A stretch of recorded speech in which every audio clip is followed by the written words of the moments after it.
Buenas tardes, bienvenidos a Iglesia Cristiana Casa sobre la Roca, Mérida, Yucatán. Hoy estamos jueves y los jueves damos una predicación y más tarde enviamos una lista de peticiones de oración por si gustas participar. Te podemos enviar con gusto la lista de peticiones y a las 9 de la noche, en ese mismo sentir, desde tu hogar, podemos orar en ese mismo sentir, en ese mismo espíritu. Así que solo mándame un mensajito, ya sea por inbox o por WhatsApp, y te puedo enviar la lista de peticiones. Estamos viendo que ya está cerca la Navidad y pues vamos a dar un tema que va un poquito ligado a esto. De hecho, vamos a ver la importancia de la genealogía de Jesucristo, que es algo que mucha gente no le agrada. No le agrada, pero pues hoy nos va a agradar. Hoy nos va a agradar. Entonces el tema se llama la importancia de la genealogía de Jesucristo. Vamos a orar para que el Espíritu Santo tome control. Señor, te damos gracias por un día más de vida. Te damos gracias por la multitud de bendiciones que nos das desde que abrimos los ojos, Señor. Gracias por poder, Señor, compartir tu palabra. Gracias, Señor, porque podemos de alguna manera transmitirlo a través de las redes sociales, Señor. Pedimos que el Espíritu Santo dirija estas palabras, que lleguen a los corazones como si fuera una semilla en tierra fértil, Señor. Señor, eres tú quien amó a esta humanidad, Señor, que vino a dar su vida por ellos en rescate de todos nosotros, Señor. Obra en los corazones que aún no te conocen, Señor, que ellos puedan ver que necesitan ser rescatados, Señor. Que hay que arrepentirse, Señor, en fe. Hay que rendir su vida a tu señorío. Pero para que eso pase, Señor, tienen que escuchar y escuchar el Evangelio, rogar y rogar a Dios Padre para que haga la obra, Señor. Ten misericordia de ellos, Señor, como la tuviste de todos nosotros. Obra en la vida de tu iglesia, Señor. Edifícala, Señor. Y que tú seas glorificado en esta predicación. En el nombre de Cristo Jesús. Amén y amén. Entonces estamos jueves, dijimos, jueves de oración. Y el tema se llama la importancia de la genealogía de Jesucristo. Repito, la importancia de la genealogía de Jesucristo. Y vamos al Evangelio de Mateo, capítulo 1, versículo 1 al 17. Ese va a ser nuestro texto. Y allá, antes de iniciar con la lectura, podemos ver que hay una larga lista de nombres que son raros, que no son muy comunes. Obviamente no son nombres que están en nuestra cultura, ¿no? Son de una cultura en otro lugar, de una cultura judía. Y pues están plasmados en la Biblia porque son parte de una genealogía judía. Así que la genealogía pues es conocida como una historia familiar. Es el estudio de la ascendencia y descendencia de una persona o de una familia. Y pues también se le llama árbol genealógico. Por aquí lo conocemos más como árbol genealógico. Y todos tenemos antepasados, todos tenemos un linaje, así que todos tenemos un árbol genealógico. Pero esta genealogía en particular, en la que nos vamos a enfocar, no es de cualquier judío, sino del Dios hecho carne. Dios mismo, el Señor Jesucristo, la segunda persona de la Trinidad. Y se le dio el privilegio al apóstol Mateo de relatar esta genealogía. Recuerden que Mateo, así como los demás apóstoles, fueron inspirados por el Espíritu Santo, que es Dios, la segunda persona de la Trinidad, para que escribieran y plasmaran estas palabras. Así que Mateo relata su linaje, más bien relata todo lo que es los antepasados, esa línea genealógica por donde vino. Y aunque, pues, como dijimos, a muchos como que se nos hace raro ver una lista de nombres que no conocemos y pues se toma como innecesaria, porque pues son nombres raros y no entiendes el por qué.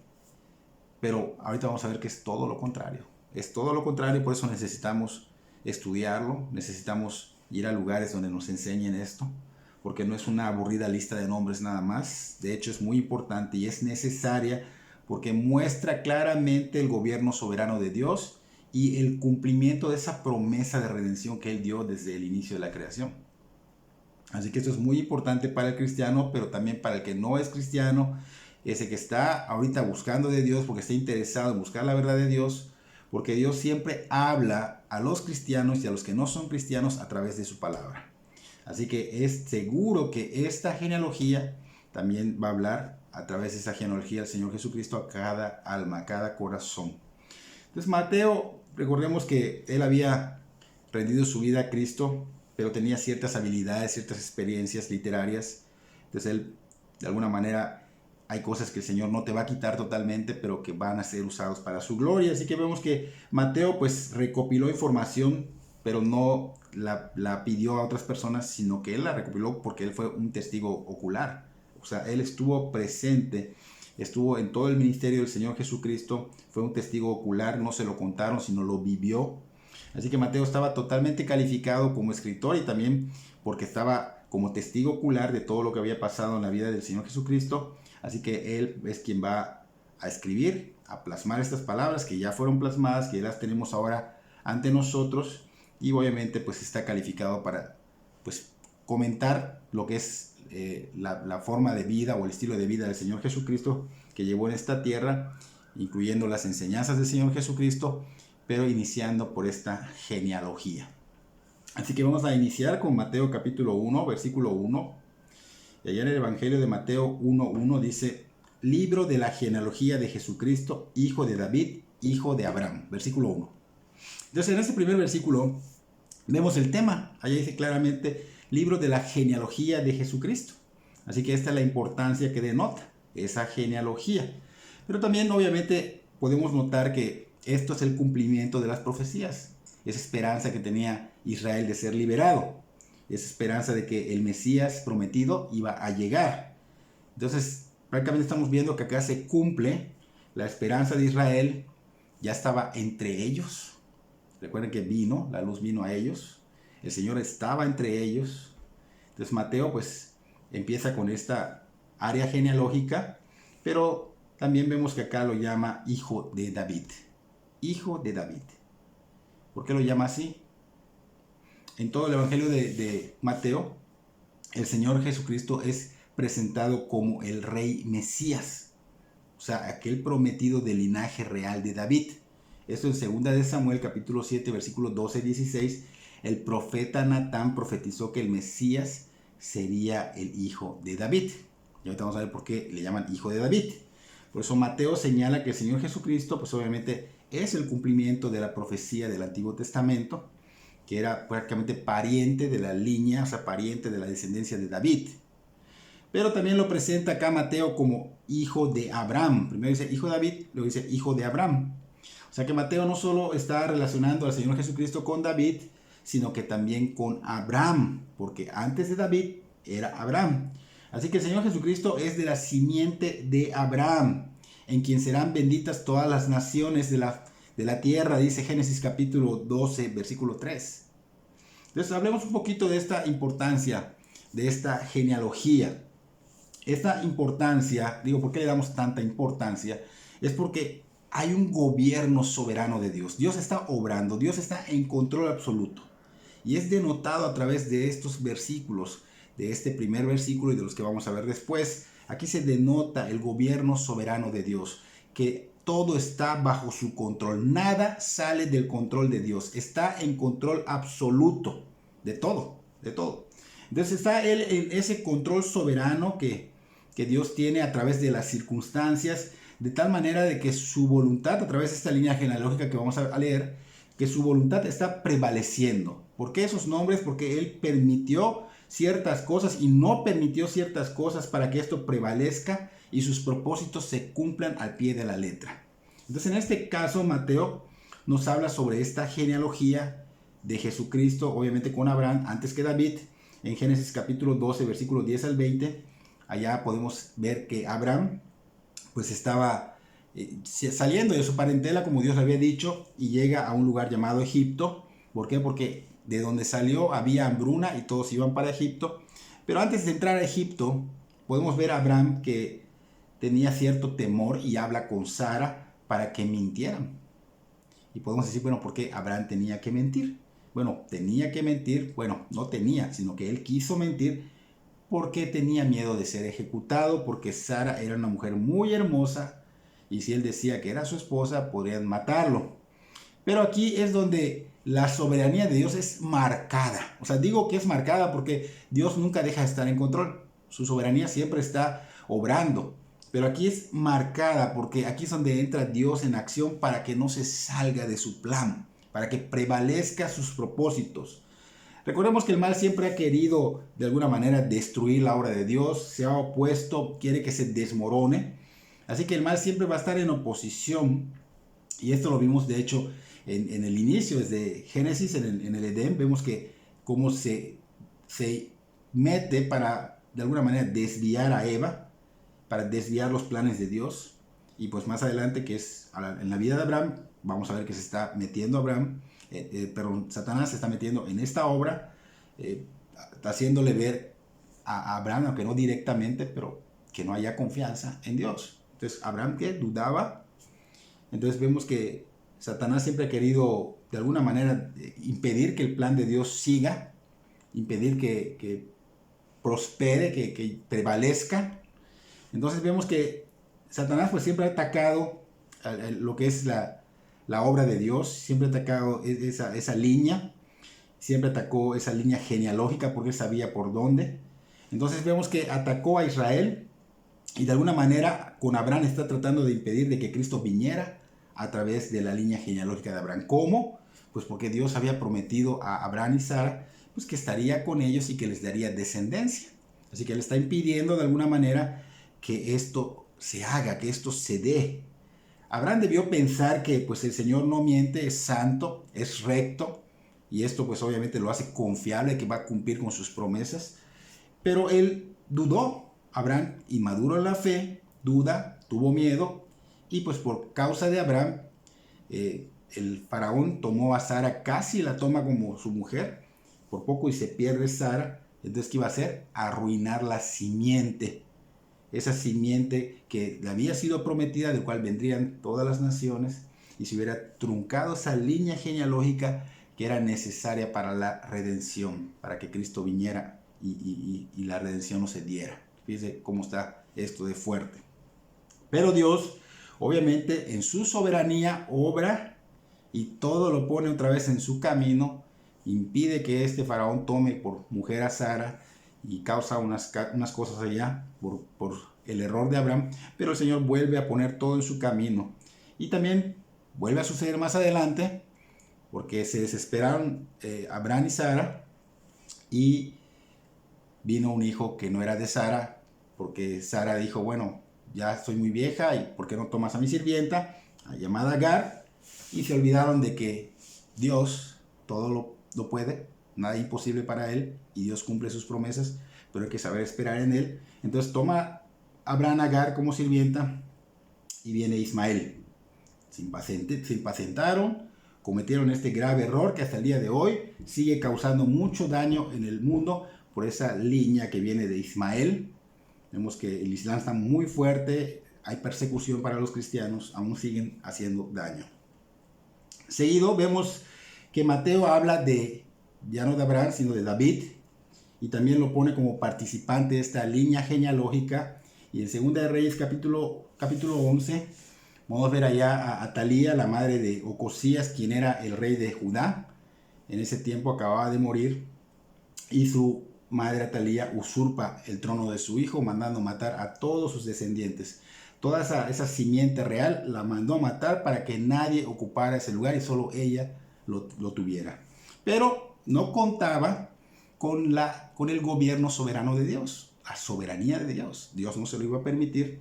Entonces el Señor en su soberanía usa a Josabá, hija del rey Joroboam, hermana de Ocosías, quien toma a Joás, el hijo de Ocosías, y lo oculta. Tenía aproximadamente un año. Y lo oculta, lo saca con la nodriza, lo ocultó y se lo lleva lejos de Atalía. Y 6 años después que estuvo escondido el niño, pues obviamente es el tiempo de que entre a reinar. Hicieron unos planes allá distrayendo a Atalía. Atalía pues obviamente fue asesinada porque pagó, son las consecuencias. Y vemos cómo el Señor en su soberanía, su gobierno soberano, mantiene su plan. Y obviamente era de 7 años Joás cuando comenzó a reinar. Vemos la historia y vemos la fidelidad de Dios, vemos su gobierno soberano, le pueden llamar providencia igual, pero esta fidelidad preservó a los hijos de Abraham como un canal de bendición y también de David. Así que ambas llevarían al Salvador, o sea, llevarían a la línea del Salvador, o sea, el Señor Jesucristo. Así que esto pues no es algo que aburra. Ay, ¿por qué tanto nombre? No está escrito nada más por llenar un espacio vacío. Están por algo y obviamente cada cosa tiene su significado y no es una aburrida lista de nombres, sino que es de importancia, es de mucha importancia ver cómo Dios en su soberanía va cumpliendo sus planes, sus propósitos, y esto trae beneficios para nosotros, porque esos planes obviamente nos tiene a nosotros en ellos, nos beneficia la redención, la santificación, la glorificación, todo esto nos beneficia. Y podríamos preguntarnos por qué el Señor Jesucristo, siendo el Dios, tenía que tener una genealogía. ¿Por qué tenía que ser descendiente de David, de Abraham? ¿Por qué tenía que tener ese linaje específico? Y vamos a Apocalipsis capítulo 5, versículo 1 al 5. Allá tenemos la respuesta y la clave. Apocalipsis 5, 1 al 5 dice: y vi en la mano derecha del que estaba sentado en el trono un libro escrito por dentro y por fuera, sellado con 7 sellos. Y vi a un ángel fuerte que pregonaba a gran voz: ¿quién es digno de abrir el libro y desatar sus sellos? Y ninguno, ni en el cielo, ni en la tierra, ni debajo de la tierra, podía abrir el libro, ni aún mirarlo. Y lloraba yo mucho, porque no se había hallado a ninguno digno de abrir el libro, ni de leerlo, ni de mirarlo. Y uno de los ancianos me dijo: no llores. He aquí el león de la tribu de Judá, la raíz de David. Vamos a enfatizar, la raíz de David ha vencido para abrir el libro y desatar sus 7 sellos. Entonces estamos viendo que en esta cita se menciona un libro, y se veía que hay un libro escrito que estaba sellado, totalmente sellado. Y cuando dice el libro, pues se está refiriendo a un rollo que antes se hacía con juncos sustraídos de los ríos. Y pues aquí se está mencionando este libro, este rollo, como un testamento. Un tipo testamento, dice que tiene 7 sellos, o sea, bien sellado, que nadie lo puede mirar ni abrir. Entonces, esto obviamente tomando en referencia a la cultura de ese tiempo, los romanos sus testamentos los sellaban con 7 sellos, y el número 7 pues tiene su significado, es un número de perfección, o sea que nadie es perfectamente sellado y tiene que ser alguien que sea perfectamente santo, perfectamente justo, que pueda abrirlo, ¿no? Así que este rollo pues sellado pues tiene que de alguna manera, si hubo un testamento, tuvo que haber alguien que fue el que lo hizo, o sea, tiene que haber un testador, ¿no? Y ese testador, pues, decide a quién dárselo, a quién va a ser el beneficiario, como cuando tú haces un testamento. Entonces, el que hizo este testamento es Dios, y obviamente este testamento, pues, es un título de propiedad, o sea, de toda la creación, de los seres humanos y todo, y obviamente tenía que dárselo a un beneficiario. Ahora, antes de que se entregara esto, pues no podía dársele a Cristo, porque Cristo tenía que haber venido, tenía que haber muerto, resucitado para que se le entregara. Antes pertenecía a Satanás, porque Adán, cuando pecó, cuando entró en rebeldía, prácticamente se lo otorgó a Satanás, ¿no? Entonces, viene Cristo, muere, resucita y está a la diestra del Padre intercediendo, y ahora ya le pertenece a Cristo. Cristo hizo una obra la cual hizo que ese testamento fuera de él.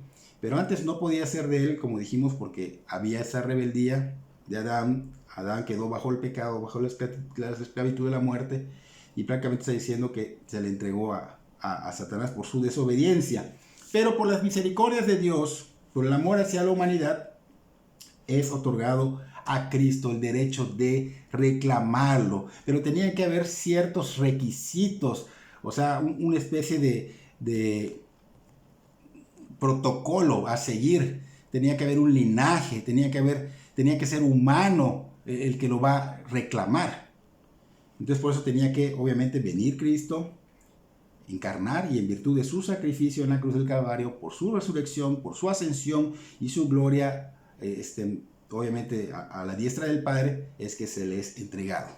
Así que prácticamente para poder tener este testamento, recuerden que Cristo es el Cordero de Dios que quita el pecado del mundo, muere, es aplastado no por cualquier cosa, sino por la santa ira de Dios, para salvarnos, para quitarnos ese pecado y para poder reclamarnos como ahora pertenecientes de Él. De Él. Entonces Él vino como cordero al matadero por culpa tuya y por culpa mía. ¿Para qué? Para reclamarnos, para morir y reclamarnos. Entonces aquí vemos en Levítico capítulo 25, versículo 47 al 55, nos muestra el sistema hebreo sobre la propiedad de la tierra para que podamos entenderlo. Si un hombre empobrecía, tenía que vender su tierra y hacerse esclavo. O sea, si debía, le quitaban su tierra por la persona que le debía y se hacía esclavo de él. Pero había la alternativa de ser recuperada su tierra, de ser redimido, solo si un pariente, el más cercano, lo rescataba pagando.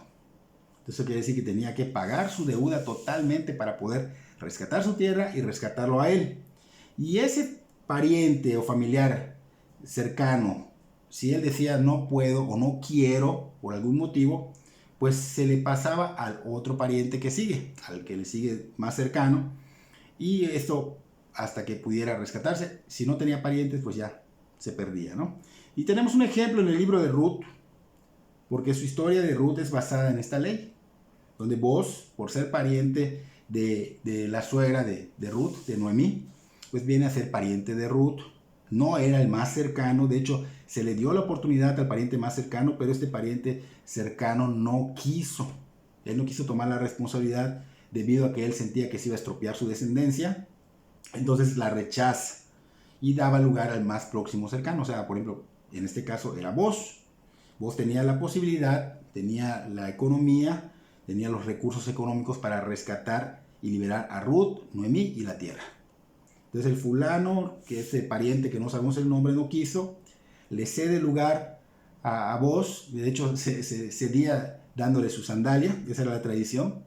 Entonces Boaz pues las rescata a las dos, rescata la tierra y se casa con Ruth y tienen un heredero, tienen un hijo, descendencia. Y lo llamaron Obed. Este es el padre de Isaí, padre de David.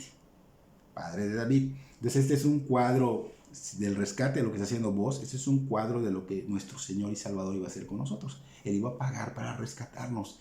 Y el costo, ¿cuál fue? Él fue aplastado.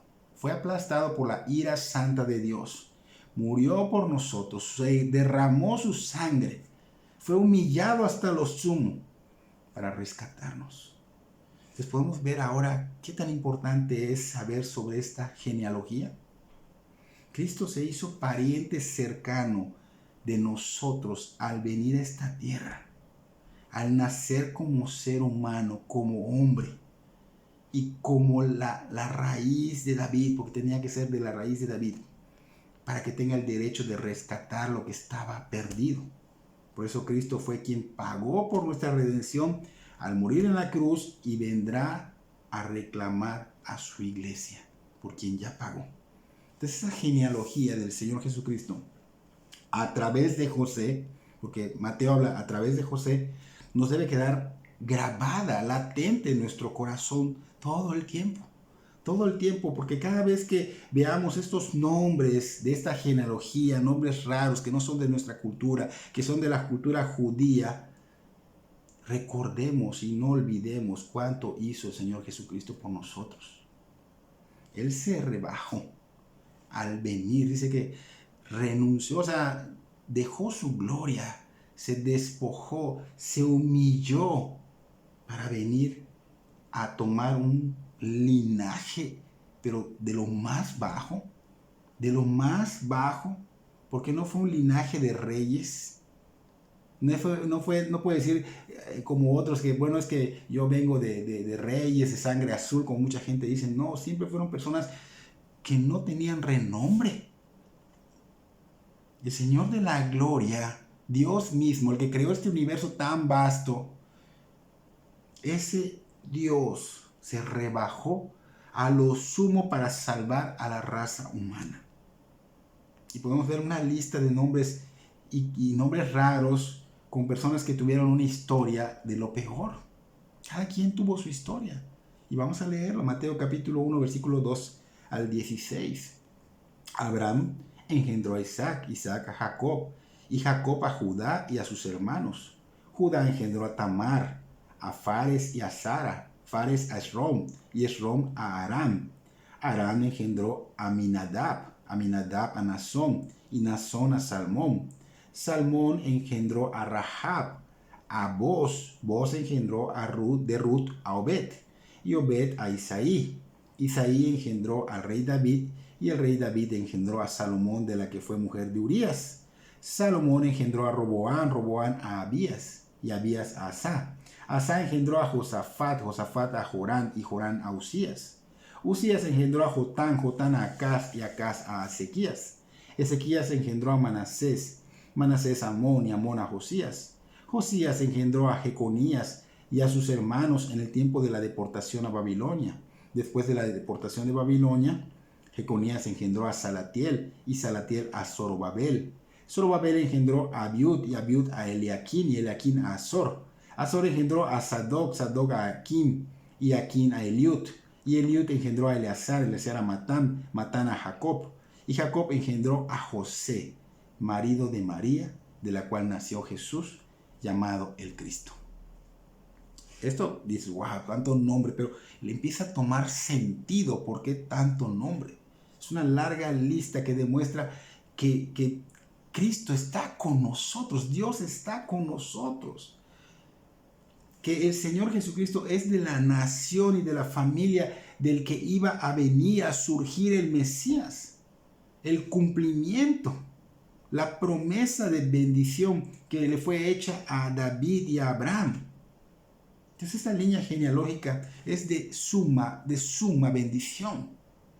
Gracias al gobierno soberano de nuestro Dios y Padre que está en los cielos, que le prometió a Abraham que Cristo descendería de él, y así fue. Y las promesas para Abraham las hemos visto en Génesis capítulo 12, versículo 3, y Génesis capítulo 22, versículo 18. Y las de David en segunda de Samuel capítulo 7, versículo 12.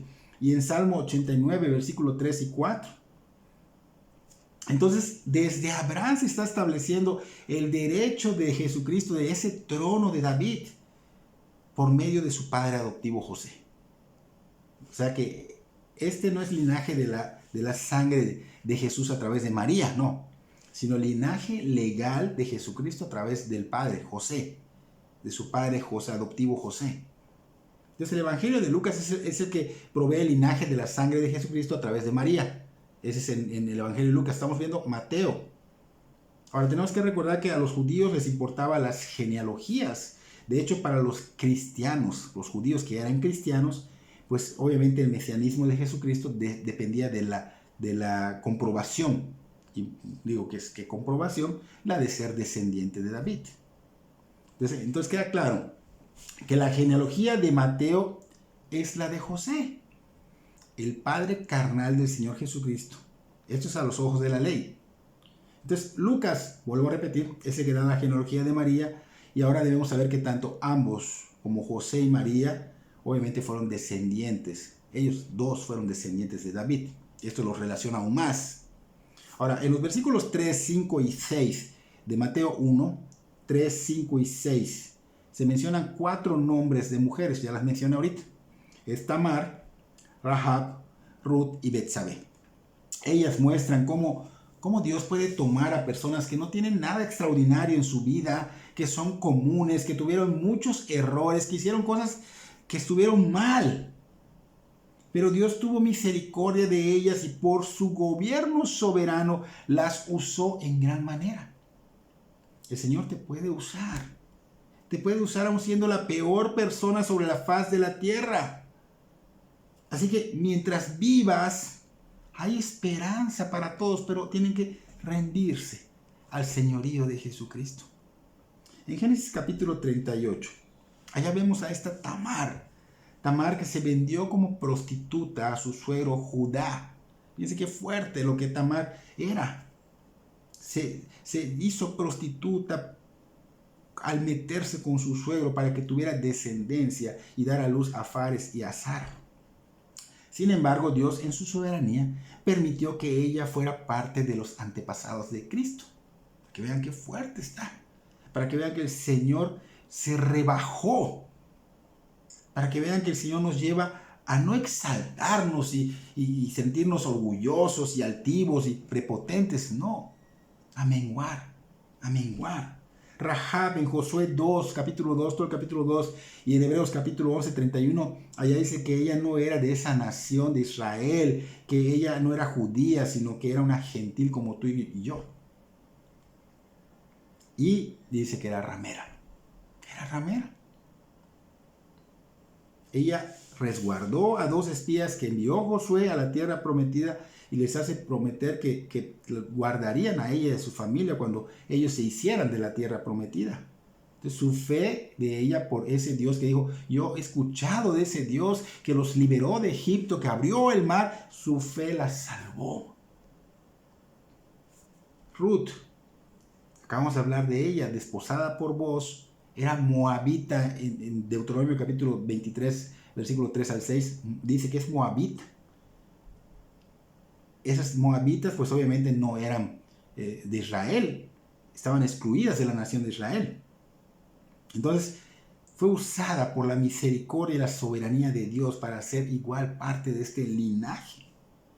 Betsabé en 2 de Samuel capítulo 12, allá está, era esposa de Urías, se hizo exmujer de Urías por el pecado que cometieron, compañera del terrible pecado de David. Sin embargo, Dios la perdona y le permite ser una de las antepasadas de Cristo por medio de Salomón. Entonces estas mujeres tienen un lugar importante en la genealogía del Señor Jesucristo, pero no porque ellas fueran importantes, sino por la gracia de Dios y para demostrar que Cristo se identifica con los pecadores en su genealogía. Cristo se identificó con los pecadores en la genealogía, en su nacimiento, en su bautismo, o sea, como alguien, ser humano, su vida, su muerte en la cruz. Entonces Cristo es heredero de una línea donde corre la sangre, no real, la sangre de Tamar, que fue la que se prostituyó con su suegro, la sangre de Rahab, que era ramera, la sangre de Ruth, la sangre de la adúltera de Betsabé. Pero esto no es algo para mal, sino que esto revela que el Señor tiene misericordia de cualquier persona que esté totalmente perdida. El Señor está emparentando con caídos. El Señor está emparentando con personas de lo peor.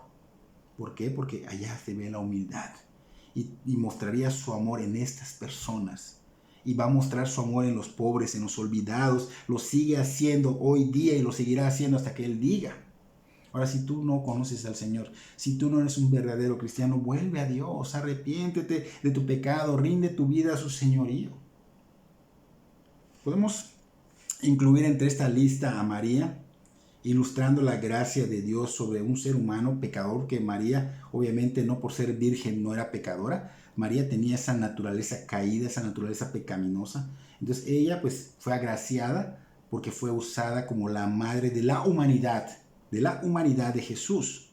Ponemos en claro esto porque tenía que haber un hombre que reclame, un hombre que pague. Por eso Dios tenía que hacerse hombre. Entonces usó a María pecadora porque ella era pecadora. Virgen no quiere decir que no sea pecadora, era pecadora, la usó el Señor para que sea madre de su humanidad, un vaso frágil, no de su deidad, porque no puede haber algo o alguien sobre la deidad de Dios, porque si fuera así entonces no sería Dios. Entonces el Señor usa a todas estas mujeres para llegar a que el Señor venga a rescatarnos, pueda Él reclamarnos, pueda Él ser el sustituto del pecador y poder reclamar al morir en la cruz y resucitar. Porque cuando el pecado abundó, dice Pablo que sobreabundó la gracia en Romanos 5:20. Estamos perdidos en nuestros delitos y pecados, pero sobreabundó la gracia, llegó el Salvador. Y esta genealogía marca eso, el cumplimiento, la soberana, el gobierno soberano de Dios. Qué grande es Dios en dar esta misericordia a la humanidad, porque es gracia, porque es inmerecido. Y esa grandeza de esta misericordia se ve en esta humillación de Dios al venir a encarnar y venir de un linaje del que ya hablamos que es muy bajo. En verdad se humilló hasta lo sumo. Entonces, Mateo quería hacer claro que José no era el padre de Jesús en sangre, sino que era el marido de María. Entonces José es el padre de Jesús, pero viene siendo físico. Entonces la genealogía, así es, está destinada para ver la ascendencia legal del Señor Jesucristo al trono de David, no de su descendencia física, porque José es padre adoptivo, pero sí para que vean el linaje y puedan comprender el gobierno soberano de Dios, el cumplimiento de las profecías, de las promesas que Dios hizo. Y vamos a finalizar con este versículo 17 del capítulo 1, donde se ve la organización de la genealogía del Señor Jesucristo, que dice: de manera que todas las generaciones desde Abraham hasta David son 14, desde David hasta la deportación a Babilonia 14, y desde la deportación a Babilonia hasta Cristo 14. Todo esto que tú lees y te aburre y dices: ay, empecé a leerlo pero me aburrió, nos está dando un mensaje el Señor a través de él. El Señor nos está hablando a cada corazón. Entonces aquí vemos que Mateo pone en claro que esta genealogía no está completa. En realidad no hay 14 generaciones entre los puntos que está tomando como referencia. Pero se editó esta lista de esta manera para que fuera fácil de recordar y memorizar. Y no olvidemos de dónde viene el Señor. ¿Qué hizo el Señor? Tomar ese linaje tan bajo para salvarnos. Mateo 1:8. Allá dice específicamente que Joram engendró a Uzías. Mateo 1:8. Joram engendró a Uzías. Este era Uzías, rey de Judá, quien fue hecho leproso por atreverse a entrar en el templo como un sacerdote para ofrecer incienso, según la Crónicas capítulo 26, versículos 16 al 21. Allá es este mismo Uzías del que estamos hablando. Y acá dice que Joram engendró a este Uzías. Pero este Uzías no era el hijo directo de Joram, porque acá está diciendo que Joram engendró a Uzías, pero no era el hijo directo de Joram. No está mintiendo Mateo, está omitiendo algunas cosas, ahorita vamos a entenderlo. ¿Okay? Entonces, aquí Uzías no era el hijo directo de Joram, porque entre ellos dos habían 3 reyes antes. O sea, entre el lapso habían 3, por ejemplo, Joram tuvo hijo, nieto y bisnieto, y luego viene este Uzías. 3 hombres, era Azarías, Joás y Amasías. Entonces la práctica de omitir generaciones en ocasiones era muy dado en las genealogías antiguas, pero era entendidas. Bueno, aquí lo entendemos, que quitó esto, pero no porque no fuera importante, pero sí para que podamos entender y grabar y recordar todas esas cosas, pero quedan bien entendidas. Entonces Mateo no hizo mal al omitir ciertas generaciones. Algo que debemos notar, en eso sí nos debemos fijar, es que cuando el Hijo de Dios tuvo que tomar nuestra naturaleza, pues obviamente se acercó a nosotros. Se acercó a nosotros aún en nuestra condición, aún en delitos y pecados, aún en contra de Él, pero Él se acercó a nosotros. Él vino, encarnó, se humilló. Pero hay una diferencia entre Él y nosotros. Es que el Señor Jesucristo estaba perfectamente libre de pecado y nosotros no. Él estaba libre de mancha. Él dice sin mancha, el Cordero sin mancha. Y mientras veíamos los nombres de esta genealogía, dijimos que siempre debe estar latente en nuestro corazón lo que hizo el Señor. Dejar su gloria, dejar la alabanza, la adoración. Se despojó para poder humillarse y bajó para salvarnos. Todo aquel que quiere rendir su vida a Cristo, porque el que no lo va a poder salvar. Y no porque no pueda, sino porque Él no quiere y Él no obliga a nadie. Entonces es tangible en esta lista, en este listado de nombres, es tangible la gracia de Dios. Nombres raros, personajes imperfectos, con pasiones y defectos como los nuestros. Pero vemos acá al Señor Jesucristo, quien era el único que podía venir a reclamar, sin pecado, y viene de este lugar, porque Él se humilló hasta lo sumo. Por eso se le dio el nombre sobre todo nombre. Por eso Él tiene el señorío sobre todo y sobre todos. Entonces, Jesucristo era el único judío vivo que podría demostrar sus derechos al trono de David y venir a reclamarlo. Y esto, hermanos, nos muestra que si esto ya se cumplió, Cristo dijo que regresaría. Y por las señales que se están viendo, hermanos, Cristo viene pronto y reclamará. Es un hecho, se llevará a su iglesia y dará juicio a los que lo rechazaron, a los que no rindieron su vida al señorío de Cristo. Por eso Él, en su misericordia, para que esto no pasara, para que no te sigas perdiendo, persona que no conoce a Cristo, que dice conocerlo, pero con sus hechos demuestra que no es un hacedor, sino que se está engañando a sí mismo. Él predicó arrepentimiento para perdón de pecados. Él dijo, se ha acercado el reino de los cielos, aprovéchalo, arrepiéntanse y crean, arrepentimiento en fe para perdón de pecados. Y encargó, antes de irse, que se siga predicando su evangelio del arrepentimiento en fe para perdón de pecados a los pecadores. Así que es por esa poderosa razón que Cristo nos enseña su genealogía. El plan de Dios no podrá ser desviado jamás. Jamás. Tal vez las personas sí caigan, se desvíen como vimos con Abraham, David, pero el Señor los vuelve a poner en su cauce. Tal vez se resbalen, pero el Señor hace que el río vuelva a tomar su cauce de nuevo. Porque gobierna, Él está en el trono, hermanos. Y de ahí nadie lo mueve. Es Dios. Y gobierna con soberanía absoluta. Ahora, hermanos, en base a esto, yo te pregunto, ¿estás listo para cuando Cristo te llame a su presencia? Si mueres hoy, mañana o no sé cuándo, ¿estás listo para cuando Cristo te llame a su presencia? ¿Ya estás del lado correcto, o sea, del reino de Dios, o estás en el reino, o sigues, mejor dicho, en el reino de las tinieblas? Porque si vimos que su gobierno soberano hizo que prevalezca, que no se desvíe, y vimos que dio juicio a los que se opusieron, quiere decir que lo que falta por cumplirse de la Escritura se cumplirá sin duda. Se cumplirá sin duda, hermanos. Por eso busquen a Dios mientras pueda ser hallado, dice la Escritura. Él mismo lo dice, búsquenme mientras la gracia esté siendo derramada. Y yo les digo, ¿qué esperan, hermanos? ¿Qué esperan para ir a rendir su vida al señorío de Cristo, para escuchar su evangelio, para clamar el perdón, decirle, Señor, perdóname, yo quiero que tú me salves, haz la obra en mí? Clámale, escucha el evangelio, clámale hasta que Él haga. Ese Dios trino va a hacer la obra, lo quiere hacer, pero tú tienes que disponer tu tiempo, tú tienes que disponer tu atención total, tú tienes que clamar y suplicarle al Señor que haga la obra en ti.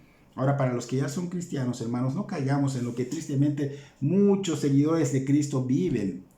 Viven vidas infructuosas. Ellos viven como si nunca hubiera sucedido lo que Cristo hizo por ellos en la cruz. Como si esta genealogía fuera farsa. Lo que tuvo que hacer Dios para que seamos salvos por medio de Él.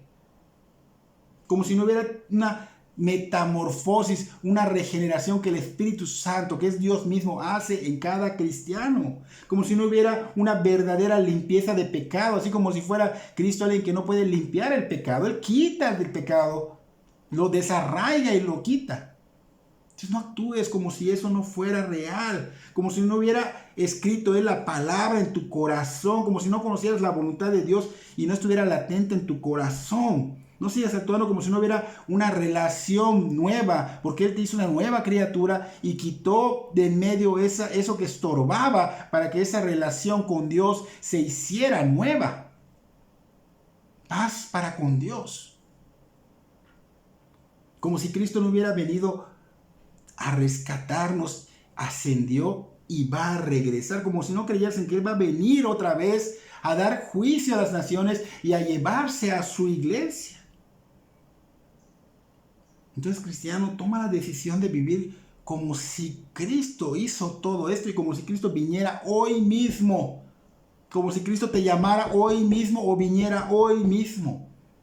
Glorificando al Señor con tu vida. glorifiquemos al Señor con nuestra vida y además demos gloria a Dios por esta genealogía que aunque parecía una lista de nombres que estorbaba, no, es de grande bendición. Espero que Dios bendiga sus vidas grandemente.